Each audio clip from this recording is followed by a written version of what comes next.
All right, we're rolling. Yippee. We're rolling. I love Limp Bizkit. Do you?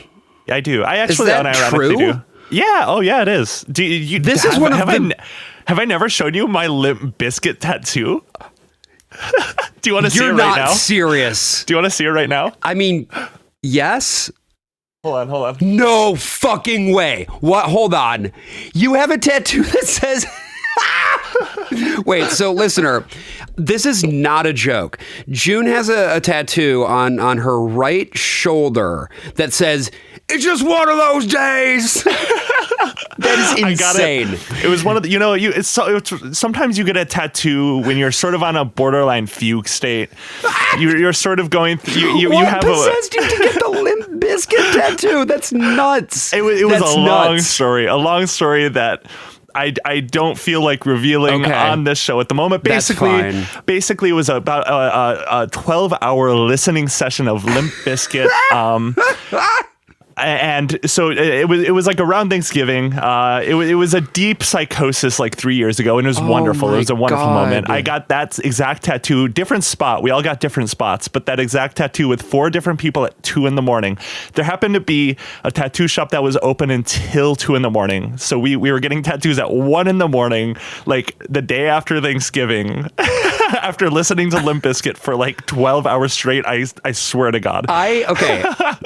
I have now known you for a couple years. Yeah. This is easily the most insane revelation I have heard about you during our entire time being friends and working together. That is fucking crazy. I forget every once in a while. I just will have like... You forget about the tattoo that says it's just one of those days that takes up your entire right shoulder? Okay, let me be clear. It's not my entire shoulder. It's like a portion. It's a strong portion of the shoulder. But I don't actively always think about that experience, that time. But when I think about Limp Bizkit, I'm like, oh yeah, Thanksgiving weekend 2024. That was a goofy one. So cool. That was a goofy one. It was a really goofy one. It's one of my favorite tattoos. I should clarify too. It's not on your like shoulder, right? Like on the shoulder. It's on the back. It's like the shoulder bone, whatever you would call that. Yeah. But no, I do love Limp Bizkit. I think they're great. I questioned the recent purchase, or a couple years ago now, of a Cybertruck by Fred Durst. So that was odd. I don't quite like that. I don't like that. I thought you were talking about other purchases that you regretted doing, such as the tattoo. And you're being like, I also regret that one time that I purchased a Cybertruck. No. Fred Durst. I would never be caught in one of those. But no, God. I'm sure I have other stories that are, I know for a fact I have other similarly insane stories like that. I'll tell you off recording. I'll tell you more in detail about that, because it's one. It's just one of those. It was one of those days. It's all about the he said, she said bullshit. I'll tell you personally. If anyone ever, that's awesome. I get recognized in public. If anyone ever wants to know the full story behind the Limp Bizkit tattoo, I will talk about it off recording. That's a matter for one-on-one conversation, not for public consumption. Got it. It was a deeply spiritual experience that I do not want to share with the masses, unless it's very personal, one-on-one. Well, we are unbelievably back, it seems. Maybe even more so than usual. I'm back in the States from my trip to Europe, which was great and productive and fun. Pretty good week for me. Before we dig into today's B-side, going in depth a little bit more about some of the claims made in Tucker Carlson, The End of Men, we're going to do kind of what we always do. We're going to first sort of do a few updates, addenda, things like that, corrections, bits that we maybe missed in the main episode, then move on to the world famous mailbag and read some of your world famous mail. And then, of course, as always, we've got a nice little news item. In this case, it's not really so much a news item as it is a very funny little article about something that was covered in that documentary. But it's honestly made incredibly funny. Like the article is funny because of how short it is addressing the topic. Yes. Yeah, it's great. It's great. Spoiler alert, the article's just like, yeah, that's bullshit. So can't wait to get there. But I wanted to kick this one off. Also, while we're still in the portion that is going to be readily available to everybody without even having to be on the Patreon, by saying I feel like I kind of biffed it a little bit last week in terms of how I addressed the question of bodies and the way that our bodies are, the way that our bodies exist. I think that I sort of said some stuff that made some people hear that their body is a problem. And I really fucking regret that. I don't like making people feel bad, obviously, but I also really don't want to damage the trust that you have with us. I want to always commit to like doing work that is really rigorous in terms of our analysis of things without rushing to snap judgments. And I think that by sort of using the framing of, oh, this is a problem, a lot of people heard their bodies are a problem. And again, I just wanted to say for the record, that is not what I believe. And well, it's not even a matter of belief. It's just not something that's true. People's bodies can't be problems. Your body is your body. It is. Yeah, there is no inherent morality, right, with anyone's like current state of their body. Right. Right wingers obviously do believe that there is inherent morality behind that. I don't think either of us, of course, do. Yeah, and a number of you sent letters. One that I thought made a really good point is also that like, if we adopt the framing of like, oh, this is a good body or this is a bad body, this is a problematic body, ultimately the way that is going to end up working as well is that other bodies, other people, I should say, because also it's always bad to reduce a person down to their body, right? Right.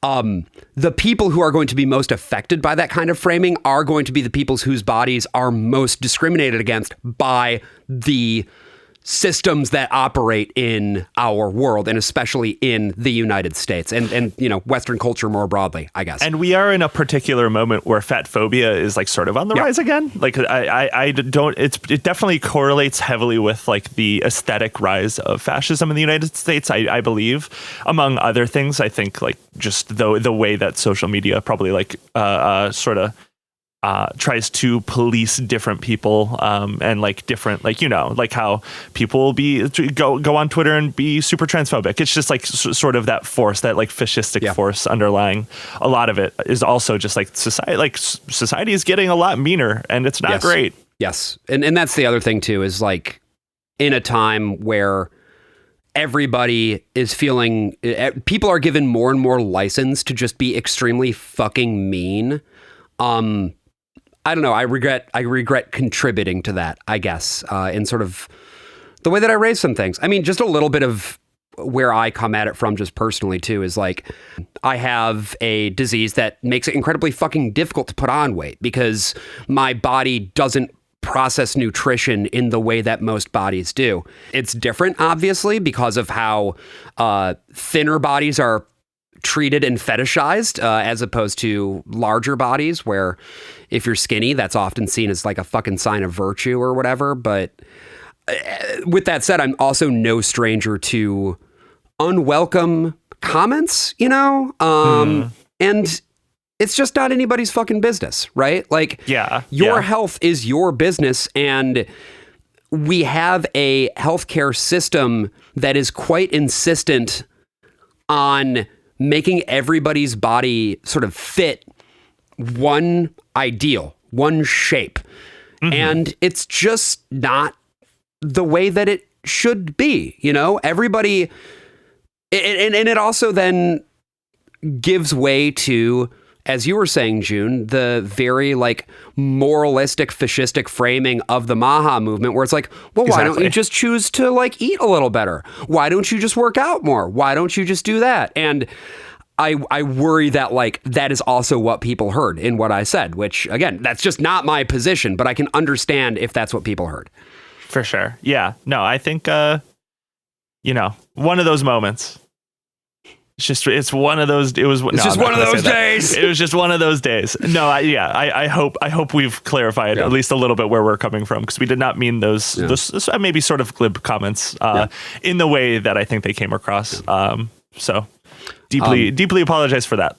Yep. And thank you also for your understanding. I was... Also, let me be clear. Everyone that we had a couple of people reach out about that. Everyone was so very kind and understanding. So like, thank you again for giving us that like understanding also.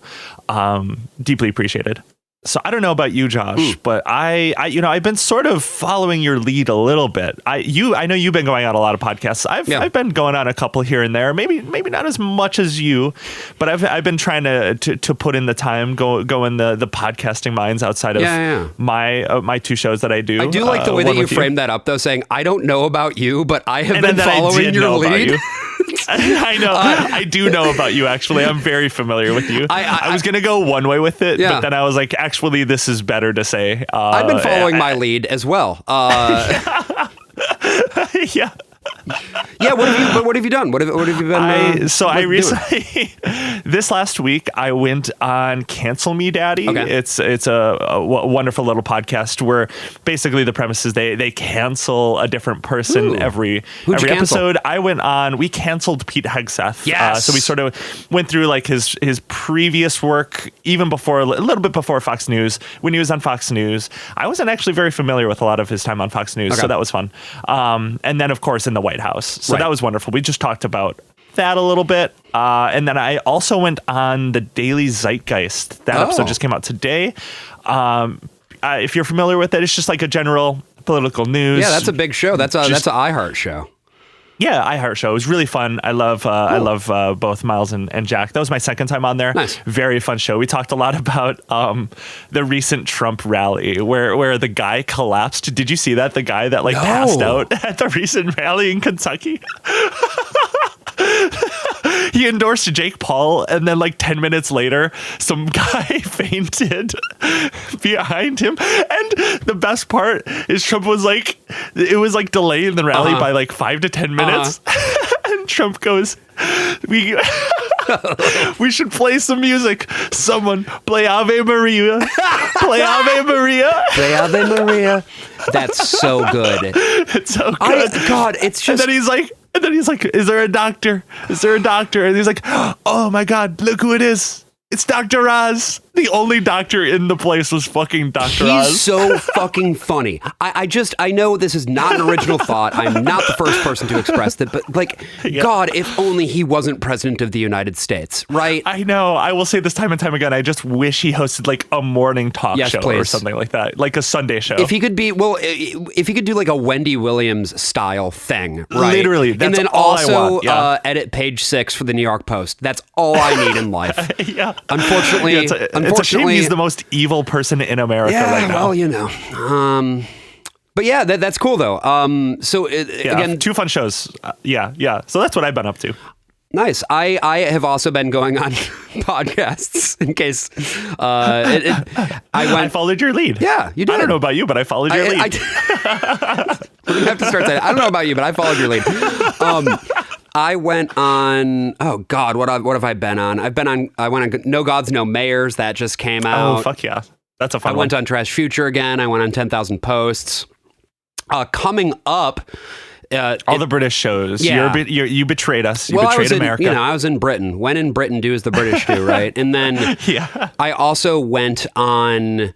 These are episodes that are not yet out, but will be released sooner than later. No, you know what? I'm not going to tell you. I'm gonna keep that a little secret. Yeah, we gave 5 total shows to listen to right after this. That's right. So I think that's good for. I think that's enough. That's enough for now. That's enough ear content. Yeah. But also, if you are here from one of those shows, if you came through based on the appearances that we did, welcome. We're happy to have you here. Yeah, thank you.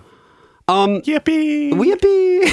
One other thing I noticed, by the way, speaking of podcasts, a lot of other podcasts have now also been talking about Epstein's connections to weird, natalist transhumanist scientists. Have you noticed this? That's crazy. I saw, what was it, QAA yeah, recently QAA did an episode really about it. Yeah. Good episode. It's worth listening to if you're interested, because they took as they always do, they took a bit of a different angle from the one that we did. There is some overlap there, but their interest obviously was less to do with natalism and more to do with the way that like the weird conspiracies that people have about Jeffrey Epstein are actually very well grounded in some of the weird sort of conspiratorial thinking that Epstein and the people around him also had about the world. Yeah. No, I highly recommend checking that one out, especially if you really enjoyed our Jeffrey Epstein episode. Yeah. So with all that out of the way, it's a B-side, and you know what that means. Is it what I think it is? What do you think it is? Is it? What do you think it is? Is it the world famous? Everyone's been talking about it. It's going to be at the Oscars, world famous Mailbag. We're going to get an Oscar for it. Famously, you get podcast awards at the Oscars. The podcast Oscar, we will be getting it. And also the world famous Mailbag is going to be presenting the Academy Award for Best Picture. No, Ill-Conceived is not getting an Oscar. Just the concept of the world famous Mailbag is getting the Oscar. Correct. So we've got an email here. This is called "Physical Jobs Made Me I feel like soy Blue's Clues and sometime. gay." You know Blue's Clues? Of course, we just got an email. Yeah. We just got an email. Damn true. Physical jobs made me soy and gay is the subject line. And this one's from Frankie, who says, "Hey, Josh and June." No! Blow. I wanted to touch on something that gets left out of the Maha bro fitness rhetoric in regards to how our sedentary modern life is making us all fat, sick, and cucked. How large parts of the population are in physically intensive jobs that are unhealthy because of the physical labor they require. Case in point, I'm a zookeeper. Despite the job being very physically active, you're basically always on your feet and cleaning and hauling stuff. It's not really good for you. I've seen people get hurt on the job from things like repetitive muscle strain, exacerbate pre-existing issues, and leave the field entirely because their joints can't take it anymore. There's not a ton of older, experienced zookeepers for a reason. It's also not something that creates the idealized physique that I think is associated with being active. You might constantly be burning calories, but you're not going to be getting the Giga Chad glamour muscles that I see fetishized by tech bros who are obsessed with being fit. Hell, it's not even going to make you thin. My thinnest coworkers can credit their figures to skipping meals and or amphetamines. And the strongest and healthiest among us are usually those who have kept on fat in addition to putting on muscle. Anyways, living under capitalism means that your job will always be motivated to squeeze as much out of you as possible. And if that job is physical, that means working until your body breaks. On the other hand, maybe it's the seed oils, and if I started freebasing beef tallow, I'd finally be the perfect Sigma warrior. Thanks for making such a cool podcast, Frankie. Thank you, Frankie. No, that's a really great point that I genuinely didn't even think about, despite knowing people throughout my whole life that worked very physically intensive jobs. I know someone, an old friend of mine's father who worked in UPS, hauling like mail in trucks and shit. He got like a hip, or like, I believe it was a hip or even knee replacement surgery at the age of like mid 40s and 50s. And he really had a hard time walking. Like, depending on how physically intensive some of these jobs are, it's just like you have to pay so much in healthcare and like actual quality of living just by doing that labor. And it's fucking awful. Well, and I mentioned in the main episode all of the, bullshit tech jobs that have you sitting on your ass all day in front of a computer. But one of the other big categories of job that keeps growing is like Amazon fulfillment center worker. Literally, and that's shit like this, where you are going to be repeatedly performing identical physical tasks over and over again in a way that does long-term damage to your body, because this is not like balanced compound movement. It's just doing one thing over and over again. Yeah, that's not really great for physical health. Right. Sort of destroys your body after a while, depending on how physical it is. Before like years, I've had many different jobs. In my life, I used to work. I did very briefly work in an Amazon warehouse, actually. Definitely my least favorite job. That shit sucked. That was also before they raised the minimum wage to like above, I believe, $12.50 or something. Was this in Wisconsin that you were doing this? It was in Wisconsin, yeah. So I worked there. I've worked in a lot of like different warehouse type environments. Frozen dairy. I've grocery store. And then I also worked at like a food factory warehouse type situation. All of these jobs, if I recall correctly, this posting was your escape from all of this, right? This is how you became a world famous poster. Was the tedium inspired these posts in you, right? Oh, 100%. In particular, when I worked in the food factory, that's where I did most of my posting. A lot of the other two jobs I had were pre me being super online. But absolutely, yeah, I got a lot of posts out at my food safety job, which is, if that reassures you about the state of food safety in the United States and the FDA requirements, is that I could be a food safety person could be posting on the job. That's just, just let that reassure you. I don't know. I think we should all be posting on the job more. I think I'm going to post right now. You keep going. I'm going to post right now. Oh yeah, I have a little bit more to say. Great. So no, you make your post. Yeah. In particular, the grocery job, which is weird because it was definitely not the most intense job I had, the grocery job in particular. But I at one point, moving a pallet jack with, moving some pallets around, I like ran my toe over, and this was entirely my fault, of course, but I ran my toe over with the pallet jack, and on my big toe, and I had big toe pain. Like that pain lasted for years. It wouldn't go away. Again, my fault. This was not the fault of the company necessarily, but workplace injuries will always happen. You will always get injured while doing more physically intensive jobs. And I straight up probably had that like lingering pain for like 3 years. So I can't imagine, and that sucked. I can't imagine being on a job where it like actually destroys your whole fucking body. And that's just sort of like what you have to deal with. That would be very intense. And honestly, deep respect to people that are able to I don't know. Yeah. I don't know if it's respect or if it's just like, damn, I'm like, this system sucks. No, I mean, this system fucking sucks. I feel like by and large, people aren't doing that by choice. They're doing it because they have to, right? Exactly. Because a lot of those jobs tend to pay very well with pretty good benefits. Yeah. By the way, June, I just made a post. If you want to go ahead and take a look real quick. If you check your notifications there on Blue Sky, I think you'll see the post.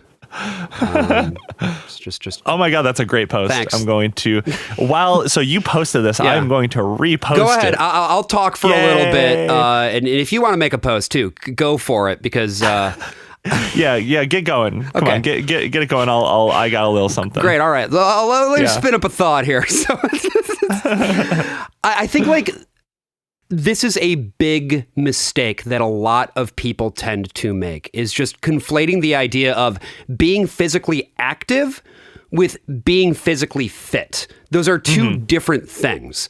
And we don't, I just get so very frustrated with the way that this entire framing of health works, or more accurately doesn't work. It's just so incomplete. It's so frustrating. And the point that Frankie makes here in the letter, right? The more that you are talking about like, oh, am I eating the right diet? Am I doing the right workout regimen? Again, not that there's anything inherently wrong with those things, but like if that is your point of focus as a matter of public health, as a general concept, right? Like, we will fix public health by making sure that everybody has better habits. The only thing that it's going to do is give more power to the people who are trying to squeeze as much out of you as possible through your labor. Yeah. Exploitation. That's what they call it, folks. That is what Mark's talked about it. Yeah, he did. Let's see here. June, did you reply to that post yet? I did. All right, cool. Let's take a look. What do you think of it? Do you like my reply? No, I don't like it at all, if I'm being honest. I don't. It's my favorite GIF. That's been my favorite GIF for years. That's actually pretty funny. It's a really. It's a great GIF. So there's a guy. It's upside down. I should note, and he's pointing up, but because the GIF is upside down, he's pointing down. And then it says this, so much this. But then it's flipped and it has the caption over the original. This is fucking stupid. I like this, actually. I'm going to repost. It's one of those GIFs that, like, just it makes me unreasonably happy whenever I look at it. Actually, the more I look at it, the more I like it. Okay, let's move on to our next letter in the world-famous mailbag, shall we? Hey there, you're listening to a preview of an ill-conceived B-side. We do these episodes every other week exclusively for our paid subscribers, where we talk about stuff from the show that we weren't able to get to, read your mail from the world-famous Mailbag, and also talk about news items and other stuff that is connected to what we've been covering on the main show. If you're interested in getting access, it's just $5 a month, and you can unlock these episodes by heading over to patreon.com/illconceived. Hope to see you there.